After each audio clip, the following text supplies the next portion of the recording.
Welcome back mga katambalan, mga hot topic and issue pag-usapan natin. Update po tayo kay Alden Richard at kay Catherine Bernardo na kung saan nga po ay muling nag-morning ride itong si Alden Richard kasama ang kanyang kaibigan na si Christopher Martin at si Mr. Fall.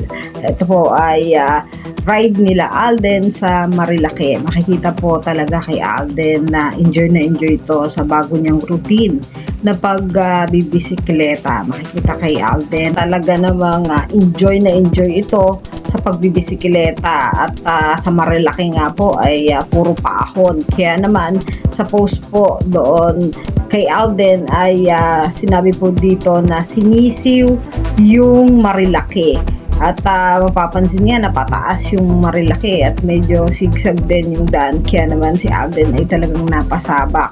Ayan, Friday ahon. Yan po yung ginawa ni Alden Richard ngayong Friday. Ang kanyang routine na pag-morning ride na pagbibisikleta. Kasama nga po sina Christopher Martin. Samantalang si Catherine Bernardo naman po ay nagkaroon ng interview doon sa B Jewelry Official na kung saan nga po ay pinakita dito yung mga jewelry na sinusuot, yung mga fashion jewelry na sinusuot ni Catherine Bernardo. At napakasimple nga ni Catherine, ngunit lutang na lutang ang pagka-elegant at ang kagandahan nitong sikat.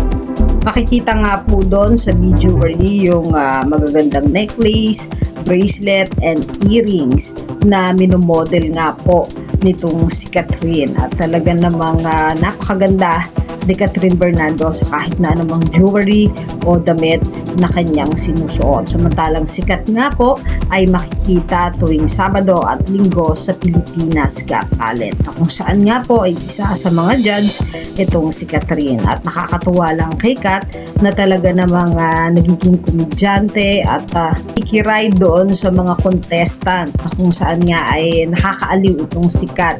Kahit na minsan ay nabubulol, pinagkakatuwaan din naman ng mga kako-judge niya doon sa Pilipinas Got Talent. Yan yung mga update natin kay Catherine at kay Alden. Kayo mga katambalan, ano ang masasabi nyo? Mag-comment lang sa comment section at pag-usapan natin. Yan ang mga hot topic and issue dito lamang sa Tambalang GK.